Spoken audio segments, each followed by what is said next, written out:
ഉള്ള നന്ദി ഞാൻ ആദ്യമായി അറിയിച്ചുകൊള്ളുന്നു. This is one of the second largest chapter in the book of Genesis, but we need to close by this week, by today.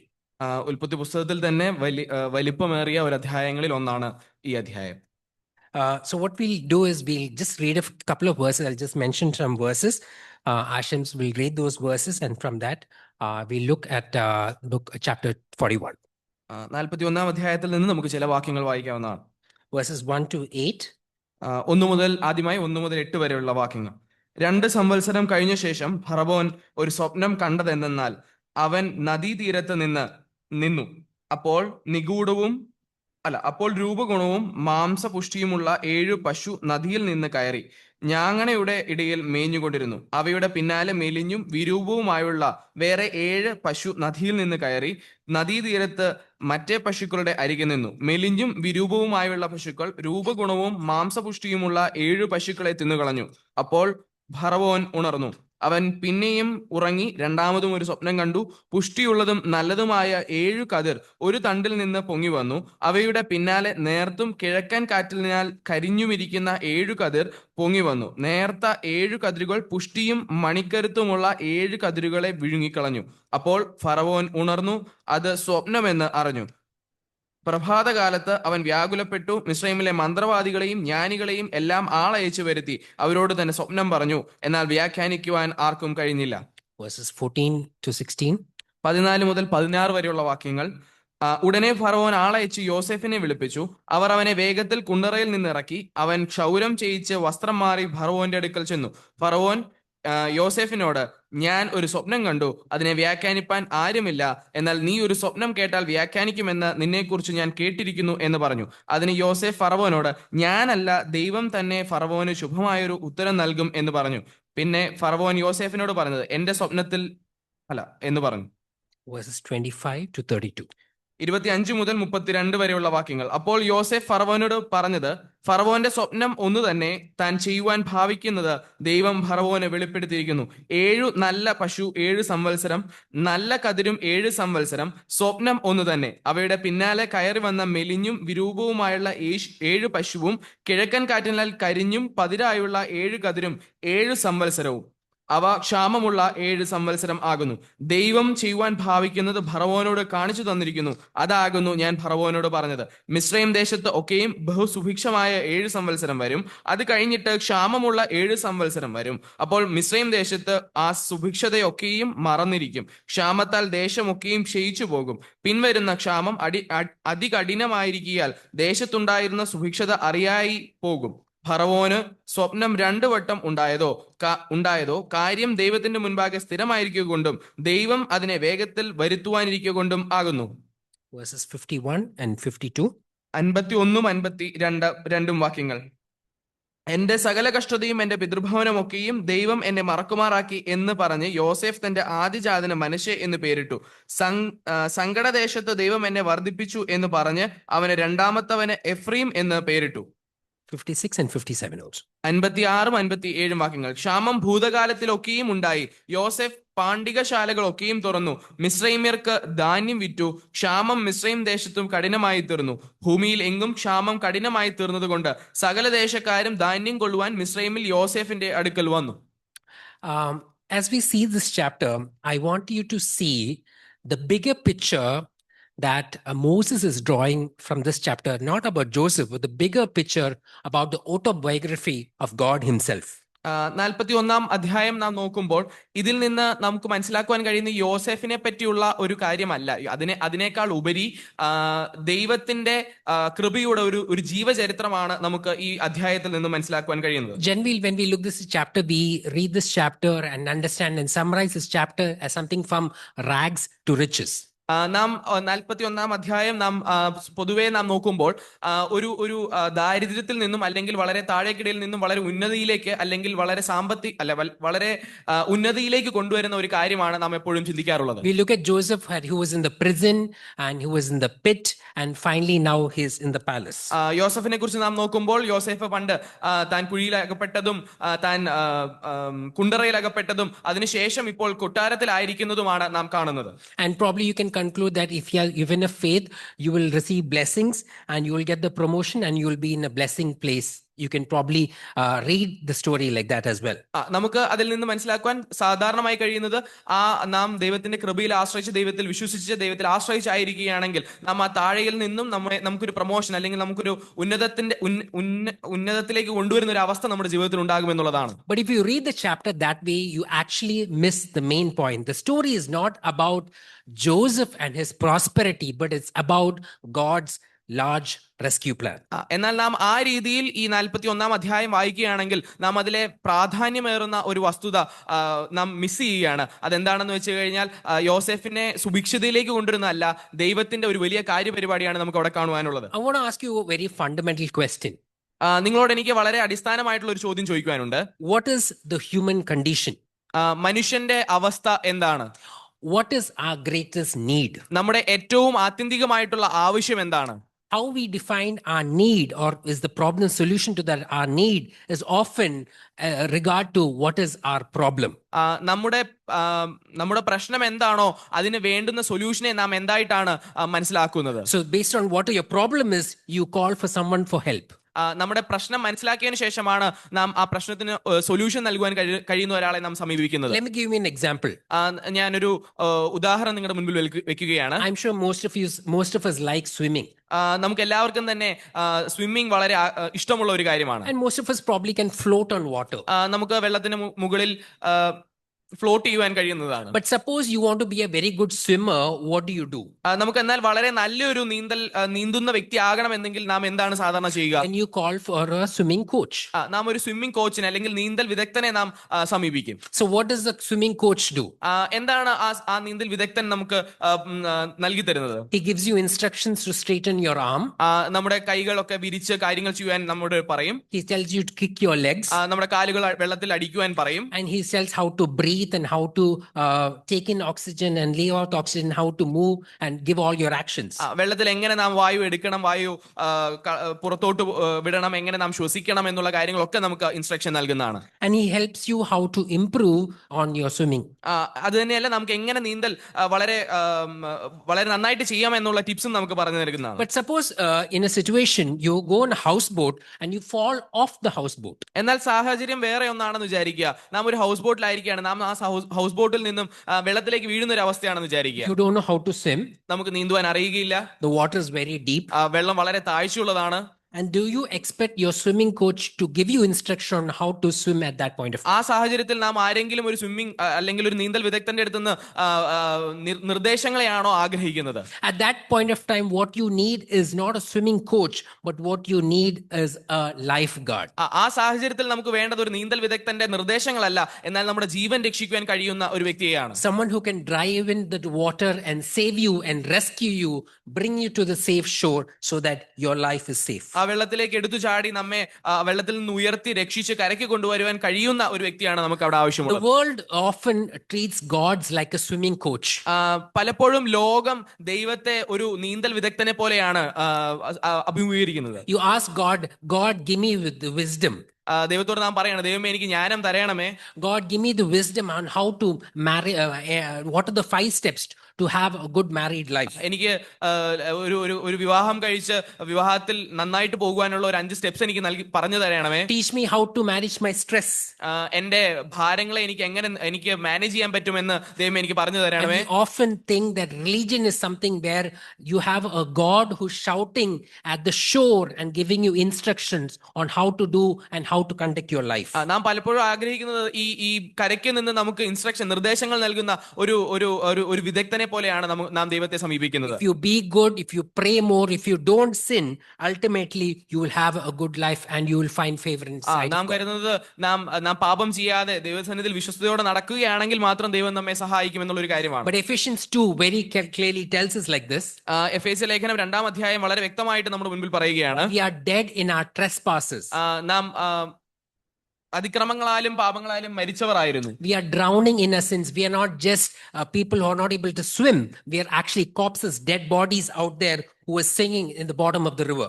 നാം ആ വെള്ളത്തിന് മുകളിൽ നീന്താൻ കഴിയുന്ന അവസ്ഥയിലുള്ളവരായിരുന്നില്ല. ആ വെള്ളത്തിൽ തന്നെ മരിച്ച് ആ വെള്ളത്തിന്റെ താഴ്ചയിലായിരുന്നവരാണ് നാം. We don't need good advice from a person who's standing on the shore. We want someone who can dive in, save us, from death so that we would have life eternal. ആ അവസ്ഥയിൽ നമുക്ക് വേണ്ടത് വളരെ അറിവും ജ്ഞാനവുമുള്ള ഒരു വ്യക്തി, കരയിൽ നിന്നും നിർദ്ദേശങ്ങൾ നൽകുന്ന ഒരു വ്യക്തിയല്ല, ആ വെള്ളത്തിൽ ഇറങ്ങി നമ്മെ രക്ഷിക്കുവാൻ കഴിയുന്ന ഒരു വളരെ ശക്തനായ ഒരു വ്യക്തിയെയാണ്. Today, as we see chapter 41, you will see that God is not as a coach, but he is someone who is saving Joseph, not through advice, but as the lifeguard of the entire history of the Old Testament. ഈ 41-ാം അധ്യായത്തിൽ നാം ദൈവത്തെ കാണുന്നത് ജോസഫിന്റെ ജീവിതത്തിൽ ജോസഫിനെ രക്ഷിച്ച ഒരു വിദഗ്ധനെ പോലെയല്ല, എന്നാൽ ഒരു തന്റെ ജീവിതത്തിൽ താൻ പെട്ടുപോയ അവസ്ഥകളിൽ നിന്നും വളരെ വിദഗ്ധമായി രക്ഷിക്കുന്ന ഒരു വലിയ കാര്യം ചെയ്യുന്ന ഒരു വ്യക്തിയായിട്ടാണ് ദൈവത്തെ നാം കാണുന്നത്. We'll see this through 4 major headings. നാം ഈ അധ്യായത്തിൽ 4 തലക്കെട്ടുകളോടെയാണ് നാം കാണാൻ One is പോകുന്നത്. the plan of God. ഒന്ന്, ദൈവത്തിന്റെ പദ്ധതി എന്താണ്. Second, the providence of God. ദൈവം നമുക്ക് നൽകുന്ന കരുതൽ എങ്ങനെയാണ്. The promises of God. ദൈവത്തിന്റെ വാഗ്ദത്തം എങ്ങനെയാണ്. And the posterity of God. ദൈവത്തിന്റെ തലമുറകളിലുള്ള പദ്ധതി എങ്ങനെയാണ്.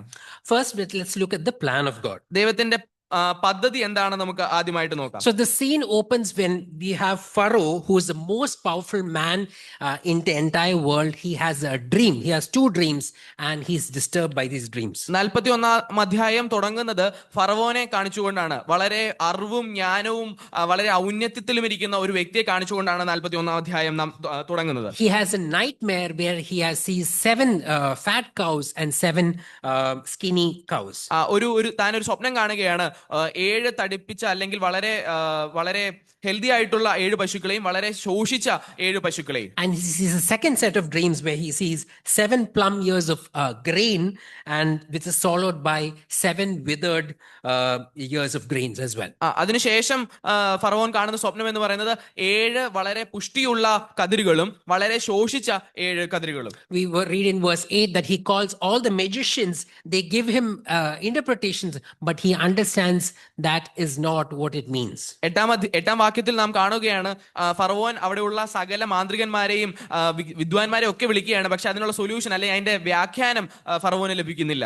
We understand that Egypt as a civilization was at that point of time wherein it was the heap, at the hem of all wisdom, like we find the Howards and the Oxfords right now.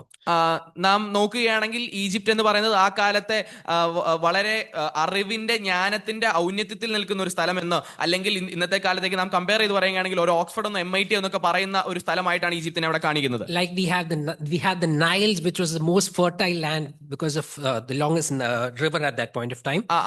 ആ സമയത്ത് Nile നദി, ഈജിപ്തിലുള്ള Nile നദി വളരെ ഫലഭൂഷ്ടമായിട്ടുള്ള ഒരു നദി അവിടെ ഉണ്ടായിരുന്നു. അതിനെക്കുറിച്ചുള്ള കാര്യങ്ങൾ നമുക്ക് അറിയാവുന്നതാണ്. They were good in agriculture and astronomy and woman reading and all of that. That is why we have magicians and people who could interpret things at that point.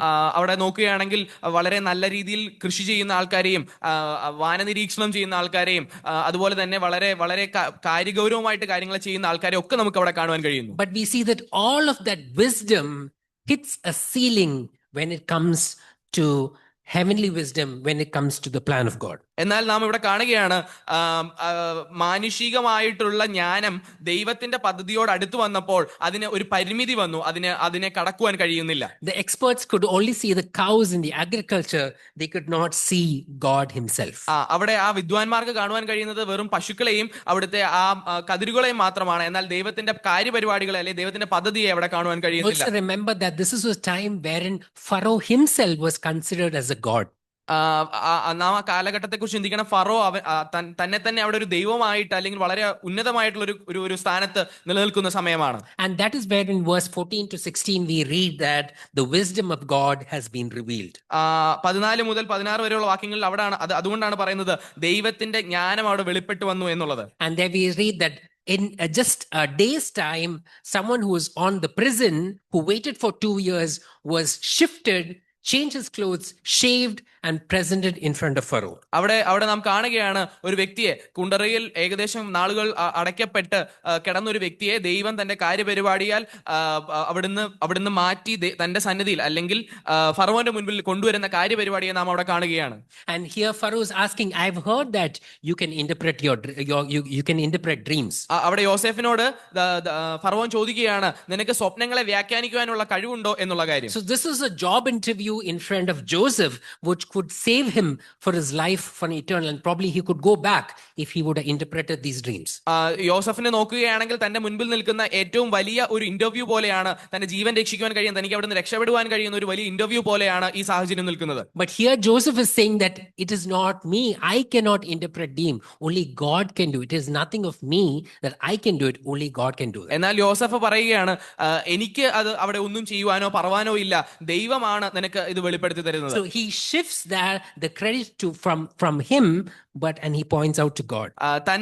തനിക്ക് കിട്ടേണ്ടുന്ന ആ ക്രെഡിറ്റ് അത് താൻ എടുക്കാതെ അത് ദൈവത്തിലേക്ക് സമർപ്പിക്കുന്ന ഒരു കാര്യത്തെ നമുക്ക് അവിടെ കാണുവാൻ കഴിയും. And not only that he interprets the dream, we see that he gives a plan along with the interpretation of the dreams. അവിടെ ഒരു വ്യാഖ്യാനം മാത്രമല്ല നമുക്ക് കാണുവാൻ കഴിയുന്നത്, എന്നാൽ വലിയൊരു പദ്ധതി നമുക്ക് അവിടെ കാണുവാൻ കഴിയും. Remember that Joseph, this was the third set of dreams that he was interpreting.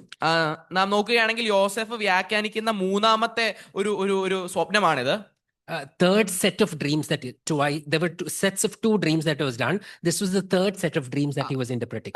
നാം നോക്കുകയാണെങ്കിൽ യോസഫ് വ്യാഖ്യാനിക്കുന്ന മൂന്നാമത്തെ pair of dreams ആണ് ഇത്. So first we see that he was talking about the dreams that was that he heard, he saw when he was in Canaan in his family. ആദ്യം യോസഫ് വ്യാഖ്യാനിച്ചത് തന്റെ സ്വപ്നത്തിൽ കണ്ട താൻ ഡ്രീം ചെയ്ത ഒരു കാര്യത്തെയാണ് വ്യാഖ്യാനിച്ചത്. Then we see the set of dreams he interpreted in chapter 40 of the cupbearer and the baker. പാനപാത്രവാഹകന്റെയും അപ്പക്കാരന്റെയും സ്വപ്നം വ്യാഖ്യാനിക്കുന്നതാണ് രണ്ടാമത് നടന്ന സ്വപ്ന വ്യാഖ്യാനം. And both those times when he interpreted dreams, it didn't go well with him. എന്നാൽ ഈ രണ്ട് വ്യാഖ്യാനവും അദ്ദേഹത്തിന് ഒട്ടും നന്മ ചെയ്ത ഒരു കാര്യമല്ല. But the third set also dreams also he faithfully interprets and gives an explanation and also a plan. എന്നിട്ട് പോലും മൂന്നാമത്തെ ഈ സ്വപ്ന വ്യാഖ്യാനം താൻ ചെയ്യുകയാണ് ദൈവത്തിന്റെ വലിയ പരിപാടിയെ വെളിപ്പെടുത്തുവാൻ തക്കവണ്ണം. If you read in verse 32, 32ാമത്തെ വാക്യം നാം വായിക്കുകയാണെങ്കിൽ, it says that the doubling of the dream meant that this thing was fixed by God and God will shortly bring it about. 32ാം വാക്യത്തിൽ നാം വായിക്കുകയാണ്, ഇവിടെ രണ്ടു വട്ടം ആ സ്വപ്നം ഉണ്ടായതിന്റെ കാരണം എന്താണെന്ന് വെച്ച് കഴിഞ്ഞാൽ ദൈവം ആ കാര്യപരിപാടി നടത്തും എന്നുള്ളതിന്റെ ഉറപ്പിനെ കാണിക്കുന്ന ഒരു കാര്യമാണ്. When he told about his dreams to his family, they did not believe it. താൻ ആദ്യം തന്റെ ഭവനത്തിൽ തന്റെ സ്വപ്നത്തെ കുറിച്ച് വ്യാഖ്യാനിച്ച് പറഞ്ഞപ്പോൾ അവരത് വിശ്വസിച്ചില്ല. But here we find a Pharaoh who is not only believing in the interpretation but also acted according to what Joseph had told. എന്നാൽ ഇവിടെ നമുക്ക് കാണുവാൻ കഴിയുന്നത് ഫറവോൻ അവന്റെ സ്വപ്ന വ്യാഖ്യാനം വിശ്വസിക്കുക മാത്രമായിരുന്നില്ല, ആ സ്വപ്ന വ്യാഖ്യാനത്തിന് അനുസരിച്ച് താൻ പ്രവർത്തിക്കുകയും ചെയ്തു. The bad news of this dream was going to come only after 7 years, but he believed what Joseph had told. ഇതിന്റെ ദോഷവശം 7 വർഷങ്ങൾക്ക് ശേഷം, ഈ സ്വപ്ന വ്യാഖ്യാനത്തിന്റെ ദോഷവശം 7 വർഷങ്ങൾക്ക് ശേഷം മാത്രം വരുന്നതായിരുന്നിട്ട് പോലും ഫറവോൻ അതിനനുസരിച്ച് ആ വ്യാഖ്യാനത്തിനനുസരിച്ച് പ്രവർത്തിക്കുവാൻ ഇടയായി. The application that we can derive out of this is like this. ഈ കാര്യത്തിൽ നിന്ന് നമുക്ക് പ്രാവർത്തികമാക്കുവാൻ കഴിയുന്ന കാര്യം എന്താണെന്ന് വെച്ച് കഴിഞ്ഞാൽ, trust God even in the fogs. സംശയത്തിന്റെ അല്ലെങ്കിൽ ദുഷ്കരമായ സാഹചര്യങ്ങളിൽ പോലും ദൈവത്തിൽ വിശ്വസിക്കുക എന്നുള്ള വലിയ കാര്യമാണ്. There are so many situations in our own lives where we do not have a right answer. നമ്മുടെ ജീവിതത്തിന്റെ പല സാഹചര്യങ്ങളിലും ഒരു വ്യക്തമായിട്ടുള്ള ഉത്തരം ലഭിക്കാത്ത പല സാഹചര്യങ്ങളും നമ്മുടെ ജീവിതത്തിലുണ്ട്. 2026 is a year that is predicted to be the next war, the next big war is set to happen. Is predicted to happen in 2026. 2026 എന്ന് പറയുന്നത് ലോകം കണ്ടതായിരിക്കുന്ന ഏറ്റവും വലിയൊരു മഹായുദ്ധം നടക്കുമെന്ന് വ്യാഖ്യാനിക്കപ്പെട്ട അല്ലെങ്കിൽ ഫോർകാസ്റ്റ് ചെയ്തിരുന്ന ഒരു ഇയർ ആണ്. You could have a diagnosis by the doctor where you say the doctor says this is what is going to be the outcome and you're not sure what to do.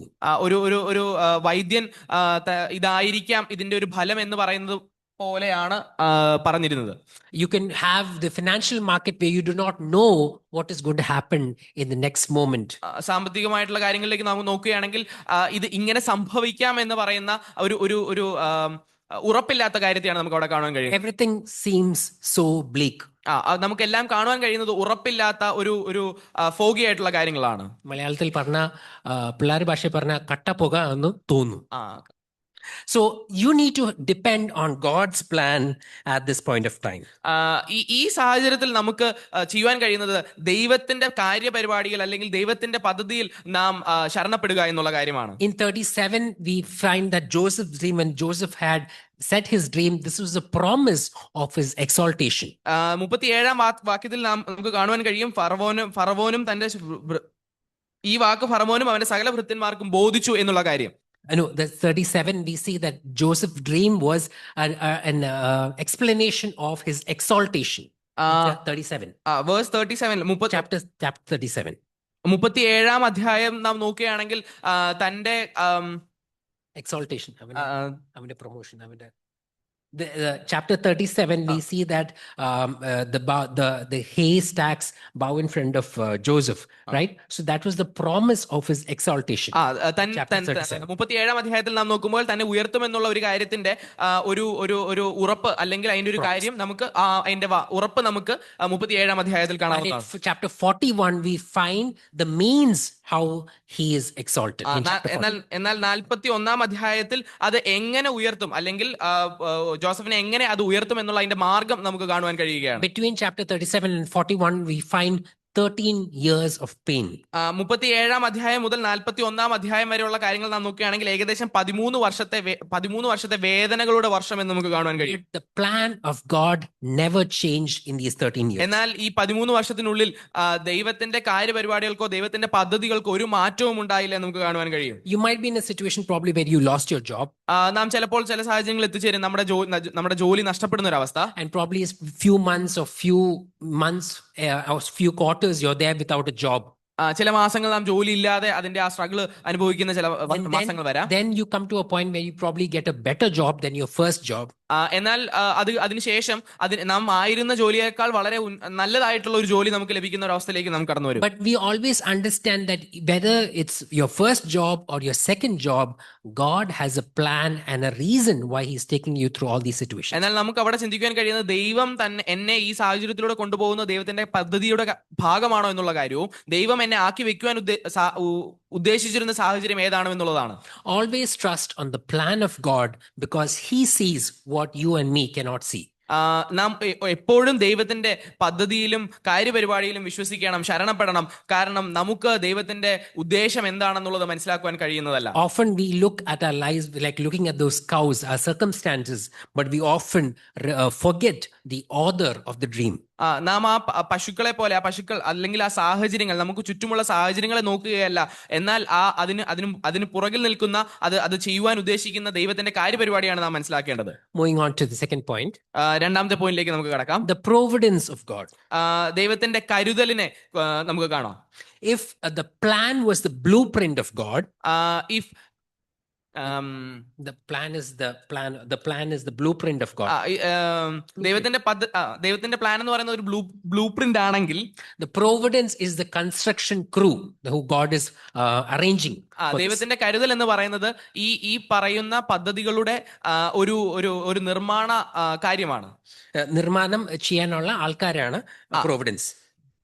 And this is how God gets things done in the mass details of life.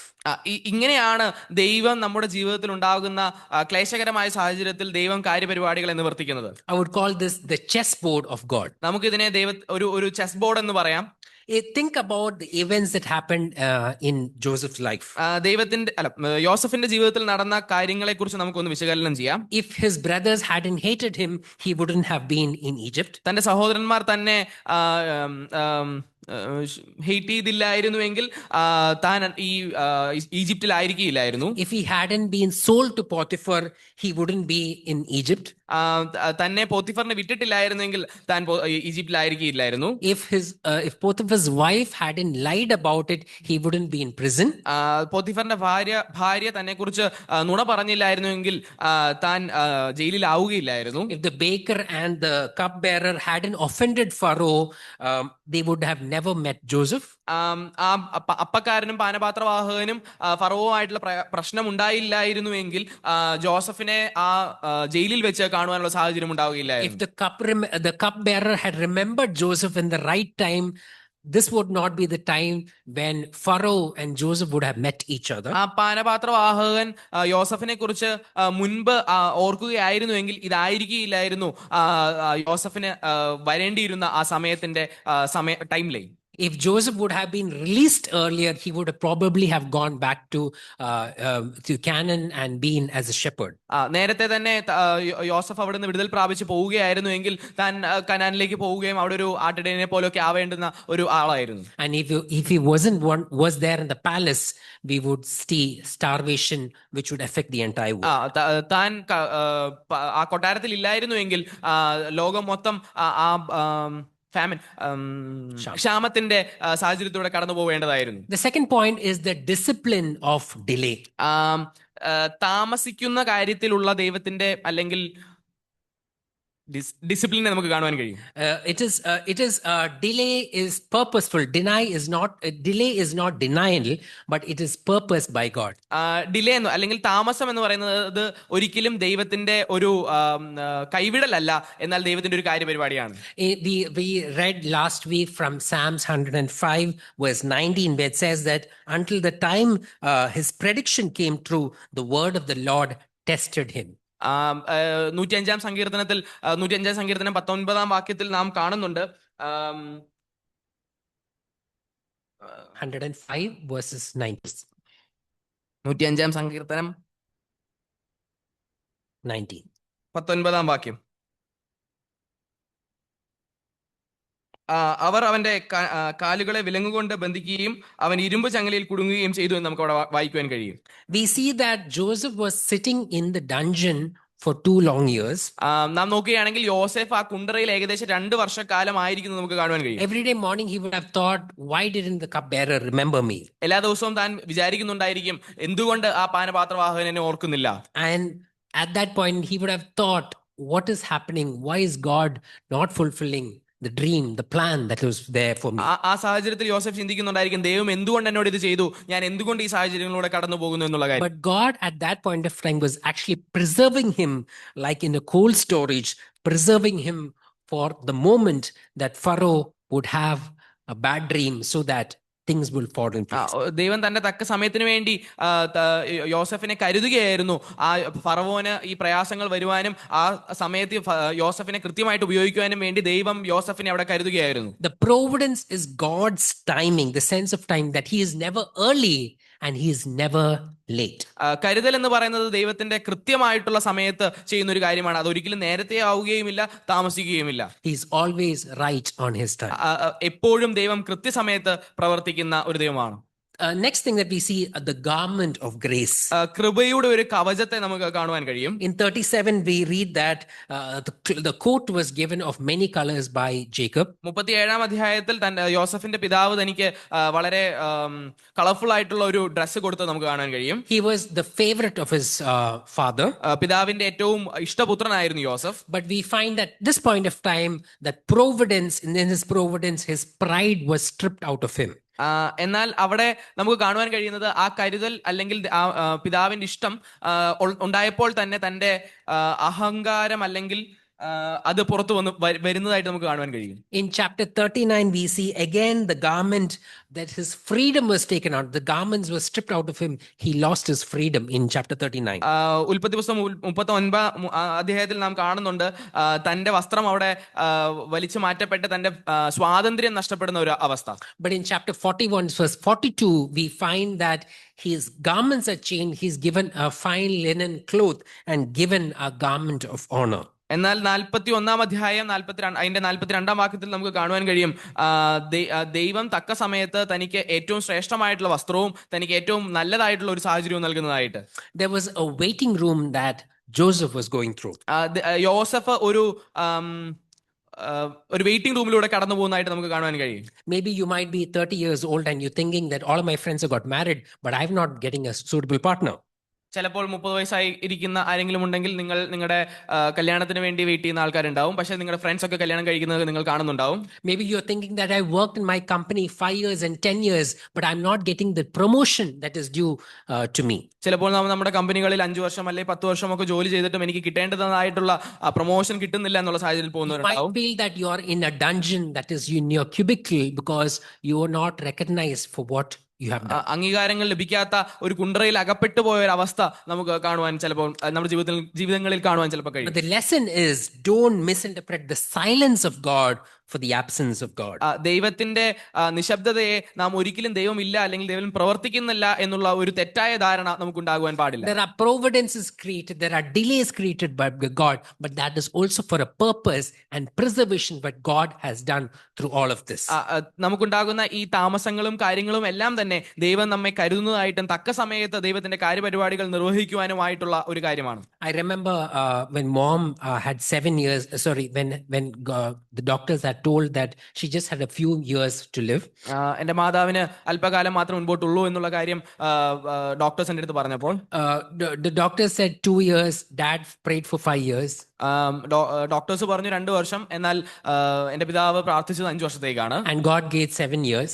എന്നാൽ ദൈവം 7 വർഷം നൽകുകയുണ്ടായി. And during those 7 years, we found many people coming to know the Lord, even through the pain and all that was going through. എന്നാൽ ഈ 7 വർഷം കൊണ്ട് പലരും മാതാവിലൂടെ ദൈവത്തെ അറിയുകയും ദൈവത്തെ കാണുകയും ചെയ്യുന്നത് ഞങ്ങൾ കാണുകയുണ്ടായി. One was a servant that was in our home, Leela, who actually got born again and baptized in this church, and now she's in Kozhikode. By all during this providence of God.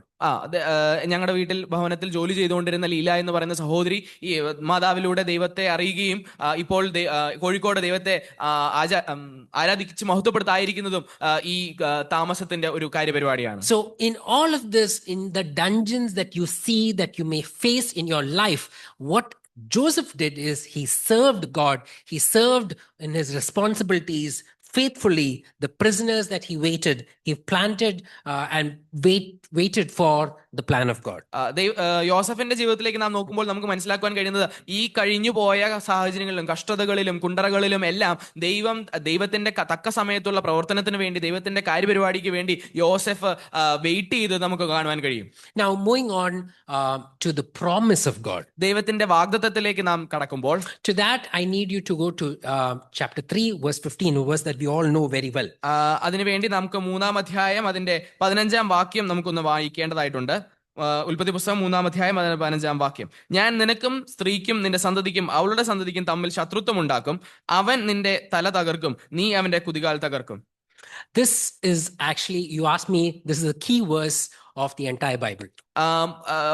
നമ്മുടെ തിരുവചനത്തിന്റെ ഏറ്റവും key ആയിട്ടുള്ള വാക്യം എന്ന് പറഞ്ഞു കഴിഞ്ഞാൽ ഇതാണ് എന്ന് ഞാൻ പറയും. Because this is the very first promise given by God, which is actually talking about the gospel.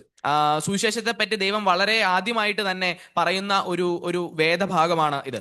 God is pronouncing a curse upon the servant and also indicating a hope through the seed. ആ പാമ്പിനെ ശപിക്കുന്നതായിട്ടും എന്നാൽ ആ പാമ്പുള്ളപ്പോൾ ആ സാഹചര്യത്തിൽ തന്നെ ദൈവം തന്റെ രക്ഷയുടെ വലിയ കാര്യപരിപാടിയും ഇവിടെ പ്രസ്താവിക്കുകയാണ്. The serpent hears about this, he believes exactly what God says, and he knows that the seed is coming to crush his head.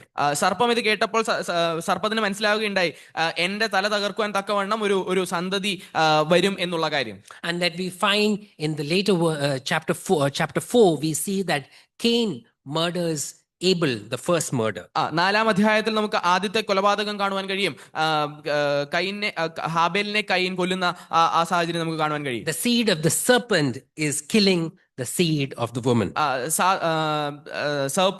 പാമ്പിന്റെ സന്തതി ദൈവത്തിന്റെ സന്തതിയെ കൊല്ലുന്നതായിട്ട് നമുക്ക് കാണുവാൻ കഴിയും. An attempt to stop the promise what God's plan has made. ദൈവത്തിന്റെ കാര്യപരിപാടിക്ക് തടസ്സം നിൽക്കുവാൻ നോക്കുന്ന ഒരു സാഹചര്യം. Later on we find that Seth is born. അതിനുശേഷം നമുക്ക് ശേത്ത് ജനിച്ചതായിട്ട് കാണുവാൻ കഴിയും. The godly seed is restored, and we find in chapter 4 and chapter 5 about the 10 generations from Adam all the way till Noah. Adam മുതൽ Nova വരെയുള്ള 10 ജനറേഷനിലൂടെ ദൈവം തന്റെ പദ്ധതി അല്ലെങ്കിൽ ആ സന്തതിയെ വരുന്ന കാര്യപരിപാടി നമുക്ക് അവിടെ കാണുവാൻ കഴിയും. God selects Shem at that point of time. ആ സാഹചര്യത്തിൽ ഷേമിനെ അവിടെ തെരഞ്ഞെടുക്കുന്നതായിട്ട് നമുക്ക് കാണുവാൻ കഴിയും. That we find after Terah we find God gives his covenant to Abraham. അത് തേരഹിലൂടെ അബ്രാഹാമിലേക്ക് ആ വാഗ്ദത്തം നീണ്ടുപോകുന്നു നമുക്ക് കാണുവാൻ കഴിയും. But you cannot have a seed when you cannot have a seed without a husband and a wife. എന്നാൽ അവിടെ ഒരു ഭാര്യയും ഭർത്താവും ഇല്ലാതെ ഒരു സന്തതി ഇല്ലാത്ത സാഹചര്യം നമുക്ക് കാണുവാൻ കഴിയും. So the seed that was promised to Abraham thought that there's a promise, but I probably need to do something for it to happen. So he makes a provision through Hagar. ഇവിടെ വാഗ്ദത്തം നടക്കുവാൻ തക്കവണ്ണം Abraham താനായിട്ട് എന്തെങ്കിലും ചെയ്യണം എന്നുള്ള കാര്യത്തിൽ വിശ്വസിച്ച് ചെയ്ത ഒരു കാര്യമാണ് ഹാഗാറിലൂടെ തനിക്കുണ്ടായ സന്തതി. But what God said was not a seed, but what God said is the seed. എന്നാൽ ദൈവം പറയുന്നത് ഒരു സന്തതി എന്നല്ല, ആ സന്തതി എന്നുള്ള കാര്യമാണ്. Yeah, not a seed, but the seed. ഒരു one specific thing. കൃത്യമായിട്ടുള്ള ഒരു ജനറേഷനാണ് അവിടെ കാണുന്നത്. So human logic steps in when you probably feel that this cannot happen, but God in his covenant promises fulfills the promise through Abraham and Sarah. മാനുഷികമായിട്ട് നോക്കുമ്പോൾ അവിടെ ഇത് നടക്കില്ല എന്നുള്ള ഒരു സാഹചര്യമാണ് നിൽക്കുന്നത്. എന്നാൽ ദൈവത്തിന്റെ കാര്യപരിപാടിയിലൂടെ ഏറ്റവും വ്യക്തമായിട്ട് കാര്യങ്ങളെ നടത്തുന്നതായിട്ട് നമുക്ക് കാണുവാൻ കഴിയും. Then we saw Esau and Jacob. ഏശാവും യാക്കോബിന്റെയും കാര്യം നമുക്ക് കാണുവാൻ കഴിയും. അതിനുശേഷം Isaac saw Esau, but God saw Jacob. ഇസഹാക്ക് ഏശാവിനെ ആണ് കണ്ടത് എങ്കിലും ദൈവം കണ്ടിരുന്നത് യാക്കോബിനെയാണ്. The story was all about election. അവിടെ ആ കഥ പറയുന്നത് തിരഞ്ഞെടുപ്പിന്റെ ഒരു കഥയാണ്. It says in Genesis, the older will serve the younger. ഇളയതിനെ സേവിക്കും എന്നുള്ള കാര്യം നമുക്ക് അവിടെ കാണാൻ കഴിയും. It is not Esau but Jacob in God's plan. എന്നാൽ ദൈവത്തിന്റെ കാര്യപരിപാടിയിൽ ഏശാവ് അല്ലായിരുന്നു, യാക്കോബ് ആണ് എന്നുള്ള കാര്യം നമുക്ക് കാണാൻ കഴിയും. So that is the mystery of the election. ദൈവത്തിന്റെ തെരഞ്ഞെടുപ്പിലെ നിഗൂഢത നമുക്ക് അവിടെ കാണുവാൻ കഴിയും. When Jacob goes forth to find a wife, യാക്കോബ് ഒരു ഭാര്യയെ തെരഞ്ഞെടുക്കുവാൻ തക്കവണ്ണം പോയപ്പോൾ he falls in love with Rachel. റേച്ചലുമായിട്ട് താൻ സ്നേഹത്തിൽ വീഴുവാൻ ഇടയായി. And he thinks that she's the one.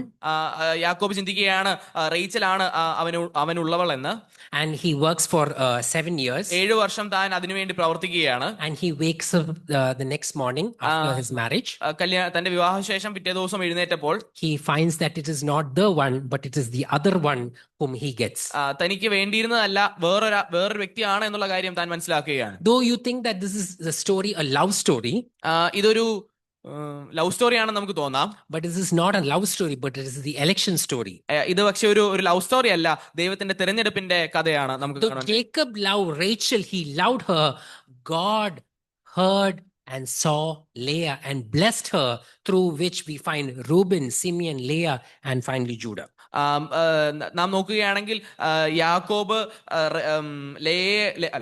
യാക്കോബ് റേച്ചലിനെ തെരഞ്ഞെടുക്കുവാൻ താല്പര്യപ്പെട്ടു എങ്കിലും ദൈവം അവിടെ ലേയെ തിരഞ്ഞെടുക്കുകയും രൂബൻ, ശിമയോൻ, അതിനുശേഷം യൂദയും ലേയിലൂടെ കടന്നു വരുന്നതായിട്ട് നമുക്ക് കാണാൻ കഴിയും. Finally, eventually we see God opening the womb of Rachel and we see Joseph coming in. അതിനുശേഷം റേച്ചലിലൂടെ യോസഫിനെ നൽകുന്നതായിട്ട് നമുക്ക് കാണുവാൻ കഴിയും. So as you read the further chapters, there is a possibility that you further think that Joseph is probably the promised seed. എന്നാൽ ആ കാര്യങ്ങൾ മുൻപോട്ട് പോകുമ്പോൾ യോസഫ് ആണ് തിരഞ്ഞെടുക്കപ്പെട്ടവൻ എന്ന് നമുക്ക് തെറ്റിദ്ധരിക്കുവാനുള്ള സാഹചര്യങ്ങളുണ്ട്. But Joseph is not the promised seed. എന്നാൽ യോസഫ് അല്ലായിരുന്നു തിരഞ്ഞെടുക്കപ്പെട്ട സന്തതി. So this brings to the chapter 38 that we saw earlier. 38-ാം അധ്യായം, നാം മുൻപ് കണ്ട 38-ാം അധ്യായത്തിലേക്ക് ഈ കാര്യങ്ങൾ നമ്മെ കൊണ്ടുവരികയാണ്. It is a break for a story when we read the story of Joseph and then we read about Judah, and a very uncomfortable chapter where we read of Judah and Tamar and the situation. യോസഫിന്റെ കഥ വന്നതിന് ശേഷം യൂദയും താമാറുമായിട്ടുള്ള അവിടുത്തെ ആ വലിയ പാപവും കാര്യങ്ങളും എല്ലാം നമ്മുടെ മുൻപിൽ വെച്ച് വളരെ ഒരു പാപ പങ്കിലമായിട്ടുള്ള ഒരു കാര്യത്തെ നമ്മുടെ മുൻപിൽ വെക്കുകയാണ്. This is probably the worst moment in Judah's life, but it is put there for a purpose that showed a change in Judah's life and how he goes up from there. യൂദയുടെ ജീവിതത്തിൽ ഏറ്റവും കഷ്ടമേറിയ ഒരു സാഹചര്യം അവിടെ മുൻപിൽ വെക്കുകയാണെങ്കിൽ പോലും ദൈവം തന്റെ കാര്യപരിപാടികളുടെ ശ്രേഷ്ഠത അവിടെ റിവീൽ ചെയ്യുകയായിരുന്നു. Because God was using Judah, not Joseph, to carry on the seed to the future generation. കാരണം ദൈവം അവിടെ ഉദ്ദേശിച്ചിരുന്നത് യൂദയിലൂടെ തന്റെ സന്തതികളെ മുൻപോട്ട് കൊണ്ടുവരിക എന്നുള്ള കാര്യമാണ്. We see in later chapters that Judah is standing there, who is intervening and talking about Benjamin, who is talking to his father and who is standing as the substitute, the perfect, substitute in and talks to Joseph. നാം നോക്കുകയാണെങ്കിൽ യൂദയുടെ കാര്യത്തിൽ നമുക്ക് നോക്കുകയാണെങ്കിൽ ബെന്യാമിന് വേണ്ടി പകരക്കാരനായിട്ട് തന്നെ ഏൽപ്പിച്ചു കൊടുക്കുവാൻ തയ്യാറാകുന്ന യൂദയെ നമുക്ക് കാണുവാൻ കഴിയും. Later on, the grandson of Judah stands at a battlefield. അതിനുശേഷം തന്റെ യൂദയുടെ വളരെ ചെറിയ മകനായിട്ടുള്ള ദാവീദ് ആ വലിയ പോർക്കളത്തിൽ നിൽക്കുന്നത് നാം കാണുകയാണ്. Here he is standing for Israel and fighting and challenging Goliath and saying that he will protect the seed that is to come. അവിടെ താൻ ഇസ്രായേലിന് വേണ്ടിയും തന്റെ രാജ്യത്തിന് വേണ്ടിയും പൊരുതി ഗോലിയാത്തിനെ നശിപ്പിക്കുമെന്നുള്ള പകരക്കാരനായി നിൽക്കുന്ന ദാവീദിനെ നമുക്ക് കാണുവാൻ കഴിയും. Later on we see the grandson of David stands in the genealogy in the New Testament where Jesus Christ stands as to stand and to defeat death once and for all. അതിനുശേഷം ദാവീദിന്റെ വളരെ വംശാവലിയിൽ യേശുക്രിസ്തു പുതിയ നിയമത്തിൽ പാപത്തെ തകർക്കുവാൻ തക്കവണ്ണം നമുക്ക് പകരക്കാരനായി നിൽക്കുന്ന കർത്താവ് യേശുക്രിസ്തുവിനെ നമുക്ക് കാണുവാൻ കഴിയും. He stands as a perfect substitute. He stands as a person who gives his life so that you and me can have life. എനിക്കും നിങ്ങൾക്കും ജീവിതം ഉണ്ടാകുവാൻ തക്കവണ്ണം പകരക്കാരനായ കർത്താവായ യേശുക്രിസ്തു അവിടെ നിൽക്കുന്നത് വളരെ വ്യക്തമായിട്ട് ഏറ്റവും ശ്രേഷ്ഠമായിട്ട് നമുക്ക് കാണുവാൻ കഴിയും. So who is Joseph? അങ്ങനെ നോക്കുകയാണെങ്കിൽ യോസഫ് ആരാണ്? Joseph is just the guardian of the seed. യോസഫ് എന്ന് പറയുന്നത് ഈ സന്തതികളുടെ ഒരു സംരക്ഷകൻ എന്ന് മാത്രമാണ് നമുക്ക് കാണുവാൻ So കഴിയുന്നത്. why is chapter 41 important? അങ്ങനെയെങ്കിൽ 41 അധ്യായം എന്തുകൊണ്ടാണ് ഇത്ര പ്രാധാന്യമേറിയത്? It is important because God is rescuing Joseph so that he would rescue Judah. ഇതിന്റെ പ്രാധാന്യം വരുന്നത് യോസഫിനെ സംരക്ഷിച്ചു നിർത്തുന്ന യൂദയെ സംരക്ഷിക്കുവാൻ വേണ്ടിയാണ് എന്നുള്ളത് നമുക്ക് കാണുവാൻ കഴിയും. So that Judah would able to rescue Israel. അതിലൂടെ യൂദ ഇസ്രായേലിനെ രക്ഷിക്കുന്നതായിട്ട് നമുക്ക് കാണാൻ കഴിയും. And through him he would rescue the line of the seed. അതിലൂടെ പാപത്തിന്റെ വഴിയെ നശിപ്പിക്കുന്നതായിട്ട് നമുക്ക് കാണുവാൻ കഴിയും. And through that the line of David and through the Messiah. ദാവീദിലൂടെ കടന്നു വന്ന യേശുക്രിസ്തുവിലേക്ക് കടന്നു വരുന്ന മശിഹായിലേക്ക് കടന്നു വരുന്ന ആ വഴി നമുക്ക് കാണുവാൻ കഴിയും. So all that Joseph is doing, he is building storehouses so that the line is preserved. നാം നോക്കുമ്പോൾ തിരുവചനത്തിൽ നാം കണ്ടു യോസഫ് പാണ്ഡികശാലികളെ ഉണ്ടാക്കി ജനറേഷനെ അല്ലെങ്കിൽ സന്തതികളെ രക്ഷിച്ചതായിട്ട് നമുക്ക് കാണുവാൻ കഴിയും. In chapter 45 you will read that as Joseph and the brothers meet each other, 45 അധ്യായത്തിൽ യോസഫിനും തന്റെ സഹോദരന്മാർക്ക് യോസഫിന് ആവശ്യമായി വരുന്ന ഒരു സാഹചര്യം നമുക്ക് കാണാൻ there's a കഴിയും. point that he breaks the news and they feel offended because they have done him harm and he can do anything because he has got all the power. യോസഫ് ആയിരിക്കുന്ന സാഹചര്യത്തിൽ സഹോദരന്മാർ യോസഫിന് മുൻപിൽ പെട്ടുപോയതായിട്ടും യോസഫിന്റെ ശക്തിയാൽ അല്ലെങ്കിൽ പവർ കൊണ്ട് ഇവരെ നശിപ്പിക്കുവാൻ കഴിയുന്ന ഒരു സാഹചര്യമാണ് എന്ന് അവർ തെറ്റിദ്ധരിക്കുകയാണ്. And there at that point Joseph is saying that God had sent me prior so that he would be able to preserve you. എന്നാൽ അവിടെ യോസഫ് പറയുകയാണ്, നിങ്ങൾക്ക് മുൻപായി ദൈവം എന്നെ ഇവിടെ അയച്ചതാണ് നിങ്ങളെ ഓരോരുത്തരെയും സംരക്ഷിക്കുവാൻ തക്കവണ്ണം. He probably would have said, it's not written, probably he would have said that God has spoken through Jacob and has revealed a lot of things through Jacob, but when I told of my dreams you did not believe. നാം നോക്കുകയാണെങ്കിൽ ഇവിടെ ചിലപ്പോൾ ഇവിടെ എഴുതിയിട്ടില്ല എങ്കിലും പറഞ്ഞിട്ടുണ്ടാവും, യോസഫ് പറഞ്ഞിട്ടുണ്ടാവും, യാക്കോബ് വളരെയധികം കാര്യങ്ങൾ പറഞ്ഞിട്ടുണ്ട്, എന്നാൽ ഞാൻ പറഞ്ഞ കാര്യങ്ങൾ നിങ്ങൾ വിശ്വസിച്ചില്ല എന്നുള്ള കാര്യം. An application probably we can take from this, ഇതിൽ നിന്ന് നമുക്ക് പ്രാവർത്തികമാക്കാൻ കഴിയുന്ന എന്താണ്, that your life and my life is part of a greater rescue of God has planned. ദൈവം തന്റെ രക്ഷയുടെ കാര്യപരിപാടികൾ നമ്മുടെ ഓരോരുത്തരുടെയും ജീവിതം രക്ഷിക്കുക എന്നുള്ളത് ഒരു വലിയ പ്രാധാന്യം അർഹിക്കുന്ന There കാര്യമാണ്. are purposes in our suffering as well. നമ്മുടെ കഷ്ടതയിൽ ദൈവത്തിന് പദ്ധതികളുണ്ട്. Your life is a part of God's great rescue. ദൈവത്തിന്റെ രക്ഷയുടെ കാര്യപരിപാടിയിൽ നമ്മുടെ ജീവിതം വളരെ പ്രാധാന്യം അർഹിക്കുന്ന ഒരു കാര്യമാണ്. The promises of God depends not on you but on God's faithfulness.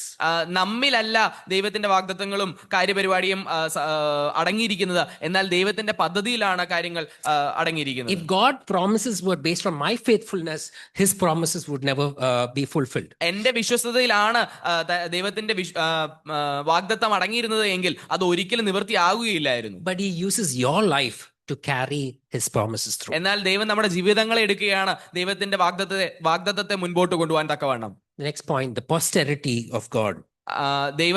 നമുക്ക് മുൻതലമുറയിലേക്ക് പോകുന്ന കാര്യത്തെ നമുക്ക് നോക്കാം. When we think about posterity, as I said about the future generations, നാം പോസ്റ്ററിറ്റിനെ കുറിച്ച് കേട്ടപ്പോൾ നാം ഭാവി തലമുറ എന്നുള്ള കാര്യം കേട്ടു. this is a story of the posterity of the gospel, സുവിശേഷത്തിന്റെ തലമുറകളെ അല്ലെങ്കിൽ മുൻപോട്ട് പോകുന്ന ആ ഒരു കാര്യത്തെയാണ് നാം ഇവിടെ കാണുന്നത്. not the prosperity gospel. എന്നാൽ അനുഗ്രഹത്തിന്റെ ഒരു സുവിശേഷമല്ല നാം We ഇവിടെ can കാണുന്നത്. often look at this chapter and think that this is probably the blessings which Joseph have received. And if you wait for the right time, if you do all the right things, you wait in your waiting room, God will bless you, give you all the blessings, and you will see all of this. And this is God's blessing. That is be your prosperity gospel. അനുഗ്രഹത്തിന്റെ സുവിശേഷം എന്ന് പറയുമ്പോൾ യോസഫിന്റെ ജീവിതത്തിൽ നാം നോക്കുമ്പോൾ ഈ കാര്യങ്ങളെല്ലാം താൻ വിശ്വസ്തനായിട്ട് മുൻപോട്ട് പോയപ്പോൾ ദൈവം തന്നെ അനുഗ്രഹിച്ചു, മറ്റു കാര്യപരിപാടികളെല്ലാം നടന്നു എന്നുള്ള കാര്യം മാത്രമാണ് ആ അനുഗ്രഹത്തിന്റെ സുവിശേഷത്തിൽ വരുന്നത്.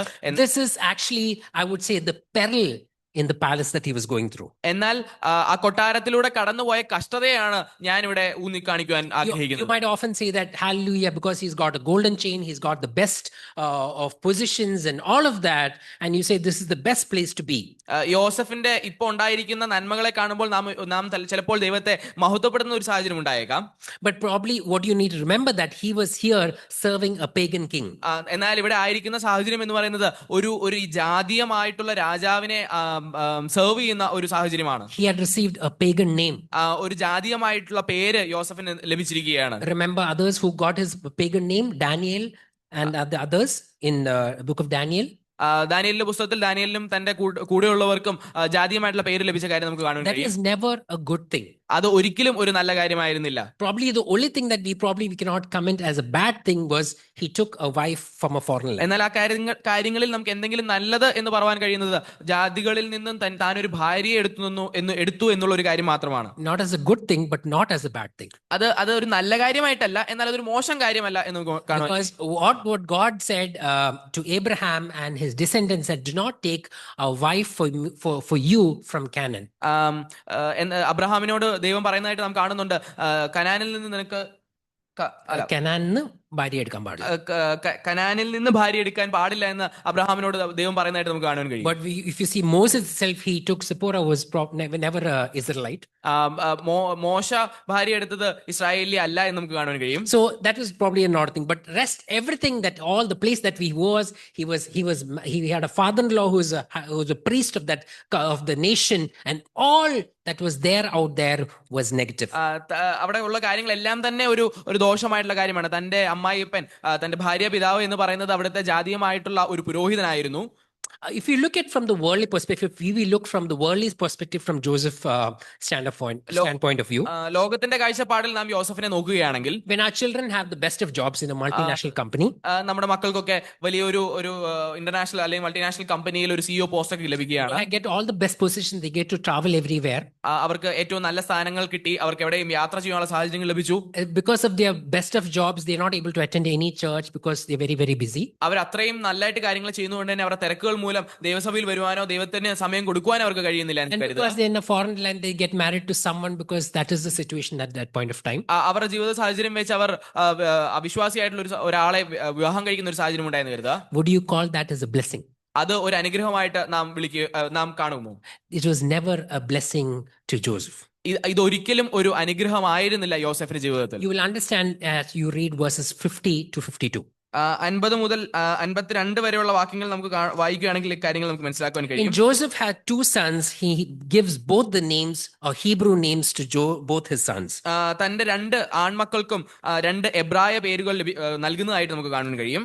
One is the name Manasseh, ഒരാൾക്ക് മനശ്ശെ എന്ന് പേരിടുകയുണ്ടായി. which means God has made me forget my hardships and my father's house. അതിന്റെ അർത്ഥം ദൈവം എന്റെ കഷ്ടതകളെയും എന്റെ പിതൃഭവനത്തെയും മറക്കുവാൻ ഇടയാക്കി എന്നുള്ള കാര്യമാണ്. It does not mean that he had amnesia.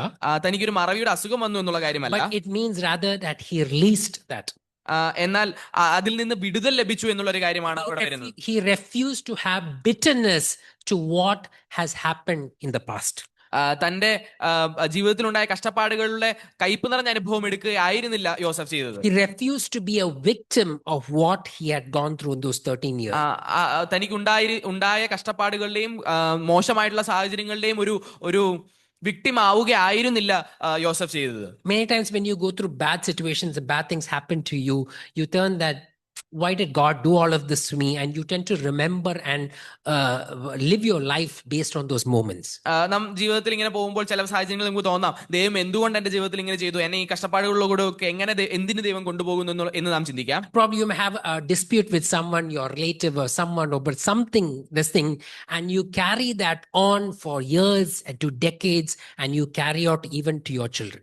എന്തെങ്കിലും ഒരു പ്രശ്നമുണ്ടായി, നമ്മുടെ ബന്ധുക്കളായിട്ടോ നമ്മുടെ നമുക്ക് വേണ്ടപ്പെട്ടവരുമായിട്ടുള്ള ഒരു വിഷയമുണ്ടായി, അത് ഒരു പ്രയാസത്തിലേക്ക് കടന്നു വന്ന് അത് നാം തലമുറകളിലേക്ക് കൈമാറപ്പെട്ട അതൊരു വൈരുദ്ധ്യമായി മുമ്പോട്ട് പോകുന്ന സാഹചര്യം ഉണ്ടാവാം. But what Joseph is actually saying, in other words, if I interpret it, is he said that Manasseh, in other words, he is saying that I let it go.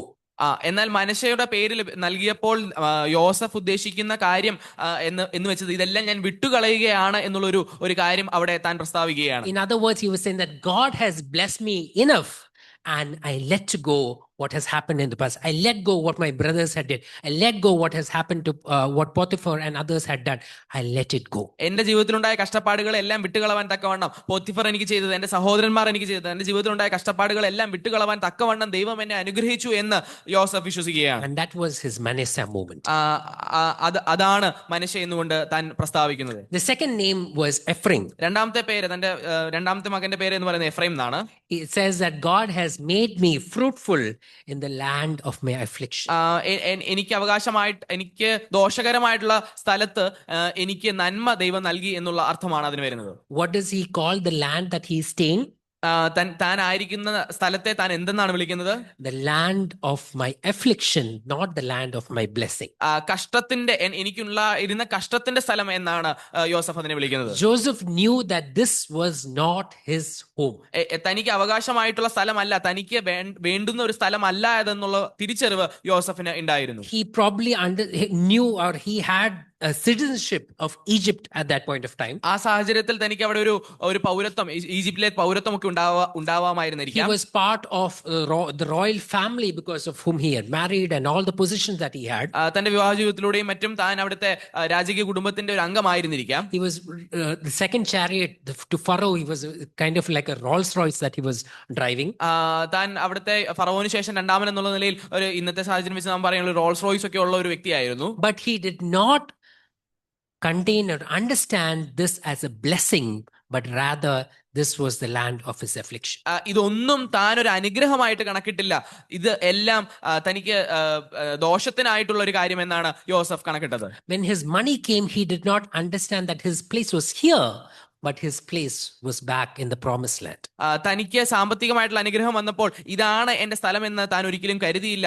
എനിക്ക് വാഗ്ദത്തമായി നൽകിയിരിക്കുന്ന സ്ഥലത്തെക്കുറിച്ചാണ് യോസഫ് വിചാരിച്ചിരുന്നത്. That is why we find in the later chapters we read that even his bones, they said that his bones to be carried back to the promised land. അതുകൊണ്ടാണ് തന്റെ പിതാക്കന്മാരുടെ അസ്ഥികൾ പോലും അവരുടെ ഹോംലാൻഡിലേക്ക് കൊണ്ടുപോകണം എന്നുള്ള കാര്യം നാം തിരുവചനത്തിൽ വായിക്കുന്നത്. Many times we live in this world and we are part of this world, but we often don't forget the fact that our citizenship is not of this world.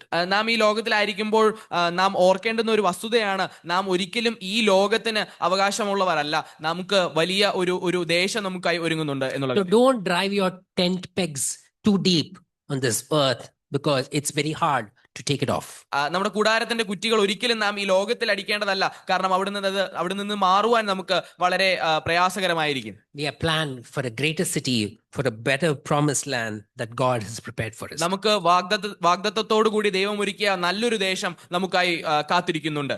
As Charlie Engle said on Sunday, കഴിഞ്ഞ ആഴ്ച നമ്മുടെ uncle മെസ്സേജിൽ പറഞ്ഞ പോലെ, from Acts 7 we find two rescuers. One was Joseph and one was Moses. അപ്പോസ്തല പ്രവൃത്തി 7-ാം അധ്യായത്തിലൂടെ ചാർലിംഗിൾ പറയുകയുണ്ടായി രണ്ട് രക്ഷിക്കുന്ന ആൾക്കാരെ കുറിച്ച്. One was Joseph and one was Moses. ഒന്ന് യോസഫും ഒന്ന് മോശയുമായിരുന്നു. But we find Jesus, uncle said, as Jesus as the greater rescuer, the greater Joseph. എന്നാൽ അദ്ദേഹം പറയുകയുണ്ടായി, അവരല്ല, കർത്താവായ യേശുക്രിസ്തുവാണ് ഏറ്റവും ശ്രേഷ്ഠമായ രക്ഷകൻ എന്നുള്ള വസ്തുത. It's probably easy for us to portray Joseph as a type of Christ. നമുക്ക് വളരെ എളുപ്പമാണ് യോസഫിനെ ക്രിസ്തുവിനോട് വളരെ ക്രിസ്തുവുമായിട്ട് ഈക്വലൈസ് ചെയ്ത് പറവാൻ. But probably I would be skeptical or probably not do that.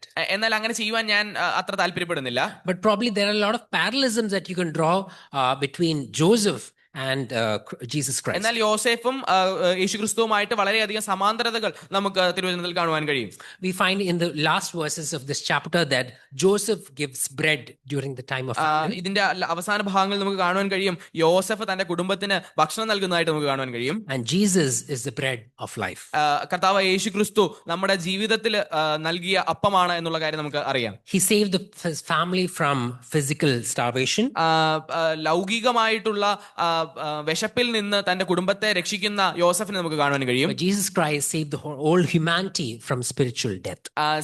ആത്മീകമായിട്ടുള്ള മരണത്തിൽ നിന്ന് വിശപ്പിൽ നിന്ന് രക്ഷിക്കുന്ന കർത്താവ് യേശുക്രിസ്തുവിനെ നമുക്ക് കാണുവാൻ കഴിയും. He provided grain for temporary relief. താൽക്കാലികമായിട്ടുള്ള വിടുതലിന് വേണ്ടി ധാന്യത്തെ നൽകിയ യോസഫിനെ നമുക്ക് കാണാൻ കഴിയും. Jesus offers himself as eternal satisfaction. എന്നാൽ കർത്താവ് യേശുക്രിസ്തു തന്നെ നമ്മുടെ ലോകത്തിന് വേണ്ടി നൽകുന്നതായിട്ട് നമുക്ക് കാണുവാൻ കഴിയും. Joseph had required people to come to Egypt for relief. യോസഫിന് തന്റെ വേണ്ടപ്പെട്ടവർക്ക് വിടുതൽ ഒരുക്കുവാൻ തക്കവണ്ണം ഈജിപ്തിലേക്ക് കടന്നു വരേണ്ടുന്ന ഒരു സാഹചര്യം നമുക്ക് കാണാൻ കഴിയും. But Jesus offered himself by coming to this world for all the nations to come to him. എന്നാൽ കർത്താവ് യേശുക്രിസ്തു നമ്മളെ ഓരോരുത്തരെയും വീണ്ടെടുക്കുവാൻ തക്കവണ്ണം വിടുതൽ നമുക്ക് നൽകുവാൻ തക്കവണ്ണം ഈ ലോകത്തിലേക്ക് കടന്നു വന്നു എന്നുള്ള കാര്യം നമുക്ക് കാണുവാൻ കഴിയും. His provision sustained earthly life, and Jesus provisions gave us eternal life. ദൈവത്തിന്റെ കാര്യങ്ങൾ യോസഫിന്റെ കാര്യങ്ങൾ ലൗകികമായിട്ടുള്ള നന്മകളും കാര്യങ്ങളും മാത്രം നൽകിയപ്പോൾ കർത്താവായ യേശുക്രിസ്തു നിത്യമായിട്ടുള്ള നമ്മുടെ നിത്യജീവനെ നൽകുന്നതായിട്ടുള്ള കാര്യങ്ങൾ ചെയ്യുന്നതായിട്ട് നമുക്ക് കാണുവാൻ കഴിയും. Jesus said that I am the bread of life, who eats for me shall never go hungry. ഞാൻ അപ്പമാകുന്നു, എന്നെ ഭക്ഷിക്കുന്നവൻ നിത്യകാലം ജീവിക്കും എന്നുള്ള വസ്തുത തിരുവചനത്തിലൂടെ കാണുവാൻ നമുക്ക് കഴിയും. Finally, the conclusion is going back to the initial story is the lifeguard which is dived in. നമുക്ക് ഇത് നിർത്തുവാൻ തക്കവണ്ണം ആദ്യം നാം പറഞ്ഞ ആ ജീവൻ രക്ഷിക്കുന്ന ലൈഫ് ഗാർഡ്, ആ നീന്തൽ വിദഗ്ധന്റെ ആ കഥയിലേക്ക് നമുക്ക് കടന്നു പോകാം. Joseph entered a prison to bring about a rescue. യോസഫ് വിടുതൽ നൽകുവാൻ തക്കവണ്ണം ആ ജയിലിലേക്ക് കടന്നുപോയിട്ട് നമുക്ക് കാണുവാൻ കഴിയും. Jesus descended from heaven to take on the human flesh to bring about the ultimate rescue for all of us. നിത്യമായിട്ടുള്ള രക്ഷ നൽകുവാൻ തക്കവണ്ണം കർത്താവായ യേശുക്രിസ്തു സ്വർഗ്ഗത്തിൽ നിന്നും ഇറങ്ങി വന്നതായിട്ട് നമുക്ക് കാണുവാൻ കഴിയും. He didn't call the instructions of him standing on the shore, but he dived deep into our condition. കരയ്ക്ക് നിന്ന് നിർദ്ദേശങ്ങൾ നൽകുന്ന ഒരു വിദഗ്ധനെ പോലെയല്ല, ഇറങ്ങി നമ്മെ രക്ഷിക്കുന്ന ഒരു ദൈവമായിട്ടാണ് നമുക്ക് കാണുവാൻ കഴിയുന്നത്. The cross was his prison. ക്രൂശാണ് തന്റെ ജയില്. The tomb was his pit.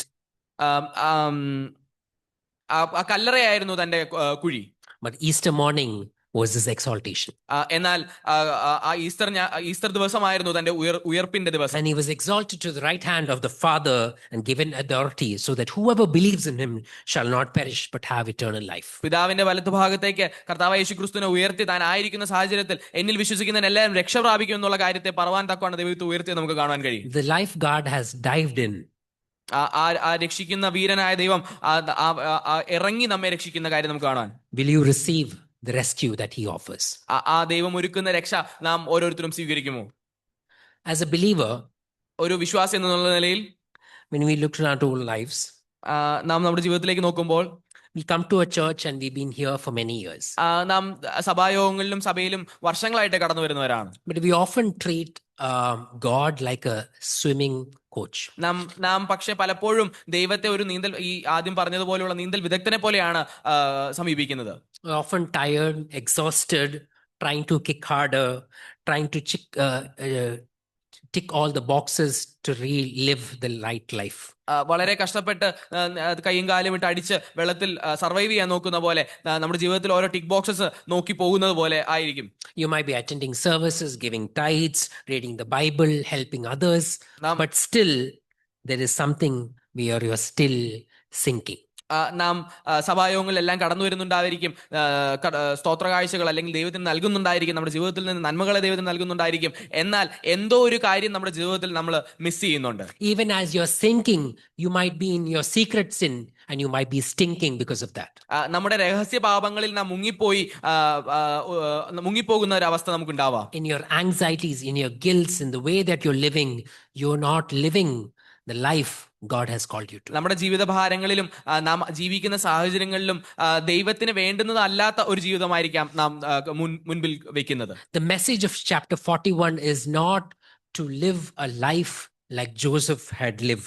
Try harder to be like Joseph. That's not the story. 41-ാം അധ്യായം ഒരിക്കലും യോസഫിനെ പോലെ കഷ്ടപ്പെട്ട് മുൻപോട്ട് ദൈവത്തിന് വേണ്ടി ജീവിക്കാൻ ശ്രമിക്കുന്ന ഒരു വ്യക്തിയല്ല നമുക്ക് കാണുവാൻ The കഴിയുന്നത്. message is the lifeguard has come to rescue so that you and me can have life eternal. നമുക്ക് ജീവിതം നൽകുവാൻ തക്കവണ്ണം, നമുക്ക് നിത്യജീവനെ നൽകുവാൻ തക്കവണ്ണം നമ്മെ രക്ഷിക്കുന്ന വീരനായ യഹോവയെ കുറിച്ചാണ് നാം 41-ാം അധ്യായത്തിൽ കാണുന്നത്. He saw us drowning in our sins in our life. നമ്മുടെ പാപത്തിൽ നാം പെട്ടുഴലുന്നത് ആ ദൈവം കാണുകയുണ്ടായി. He did not send a coach, but he sent his very own son. ദൈവം ഒരിക്കലും ആ ഒരു വിദഗ്ധനെ വിട്ട് നിർദ്ദേശങ്ങളല്ല നൽകിയത്. ദൈവം തന്നെത്താൻ വന്ന് നമ്മെ രക്ഷിക്കുകയാണ് He ഉണ്ടായത്. stripped his clothes like Joseph was stripped of his clothes. യോസഫിന്റെ വസ്ത്രം കീറപ്പെട്ടതുപോലെ ദൈവം തന്റെ മഹത്വത്തെ തന്നിൽ തന്നെ ഒതുക്കി വെച്ചുകൊണ്ട് ഭൂമിയിലേക്ക് കടന്നു വരികയുണ്ടായി. He entered the prisons of this world. ഈ ഭൂമിയുടെ കുണ്ടറകളിലേക്ക് അകപ്പെടുന്ന ഒരവസ്ഥ നമുക്ക് കാണുവാൻ കഴിയും. Waves of God's wrath swept over him and he gave his life on that cross. ദൈവത്തിന്റെ ആ ന്യായവിധി തന്നിൽ തന്നെ ഏറ്റെടുക്കുന്ന ഒരു സാഹചര്യം നമുക്ക് കാണുവാൻ കഴിയും. He went to the very bottom of the river so that you and me could grab hold of him. ആ നദിയുടെ അല്ലെങ്കിൽ കായലിലെ ഏറ്റവും അടിത്തട്ടിൽ വരെ പോയി നമ്മെ രക്ഷിക്കുന്ന ഒരു ദൈവത്തെ നമുക്ക് കാണുവാൻ കഴിയും. So if you're here trying to live a life which seems good on the outside, stop swimming on the wrong direction. പുറത്തുനിന്ന് നോക്കുമ്പോൾ അത് നല്ലതായിരിക്കാം, നാം റൈറ്റ് ഡയറക്ഷനിൽ നീന്തുന്ന കാര്യം കാണുമ്പോൾ. Stop trashing your life by doing good works. നാം നല്ല കാര്യങ്ങളെ ചെയ്ത് മുൻപോട്ട് പോകുന്ന ആ ഒരു കാര്യമല്ല മുൻപോട്ട് കാണേണ്ടത്. Hold on to the greater Joseph who can only rescue you. നമ്മെ രക്ഷിക്കാൻ കഴിയുന്ന ദൈവത്തിലേക്ക് മാത്രം നമ്മുടെ ശരണം വെക്കുക. Let's thank God for this autobiography of God who shows his plan through his ways in his time. ദൈവത്തിന്റെ കാര്യപരിപാടികളെ വിശദീകരിക്കുന്ന, കാണിക്കുന്ന, നമ്മുടെ മുൻപിൽ വെക്കുന്ന ഈ അധ്യായത്തിന് വേണ്ടി, ഈ വേദഭാഗത്തിന് വേണ്ടി ദൈവത്തെ നമുക്ക്, ഈ ജീവചരിത്രത്തിന് വേണ്ടി ദൈവത്തെ നമുക്ക് മഹത്വപ്പെടുത്താം. He is not a demanding coach, but a sacrificing, precious savior. ദൈവം ഒരിക്കലും, അല്ലെങ്കിൽ കർത്താവായ യേശുക്രിസ്തു ഒരിക്കലും ഒരു വിദഗ്ധനെ പോലെ നിർദ്ദേശങ്ങൾ നൽകുന്ന ഒരു വ്യക്തിയല്ല. നമ്മെ രക്ഷിച്ച ഒരു ദൈവമാണ്. If you're drowning in your sins, admit it that you're drowning and ask for heavenly wisdom. നാം പാപത്തിൽ പെട്ടുഴലുകയാണെങ്കിൽ സമ്മതിക്കുക, ദൈവമേ ഞാൻ പാപത്തിൽ പെട്ടുഴലുകയാണ് എന്നുള്ള കാര്യം. Trust in God's master plan. ദൈവത്തിന്റെ ഏറ്റവും ഉന്നതമായിട്ടുള്ള കാര്യപരിപാടികൾ നാം വിശ്വസിക്കുക. Rest in God's providence. ദൈവത്തിന്റെ അനുഗ്രഹത്തിൽ, കരുതലിൽ നാം ശരണം പ്രാപിക്കുക. Hold on to God's promises. ദൈവത്തിന്റെ വാഗ്ദത്തങ്ങൾ നാം മുറുകെ പിടിക്കുക. Thank God for Jesus Christ, who is the true bread of life. യഥാർത്ഥ ജീവന്റെ അപ്പമായ കർത്താവായ യേശുക്രിസ്തുവിനെ നമുക്ക് മഹത്വപ്പെടുത്താം. In John 6 we read that you shall eat of him and be satisfied. എന്നെ ഭക്ഷിക്കുന്നവൻ തൃപ്തിപ്പെടും എന്നുള്ള കാര്യം നമുക്ക് യോഹന്നാന്റെ സുവിശേഷത്തിൽ കാണുവാൻ കഴിയും. The first Adam ate, ആദ്യത്തെ ആദാം കഴിച്ചു, and he died. എന്നാൽ മരണപ്പെടുകയുണ്ടായി.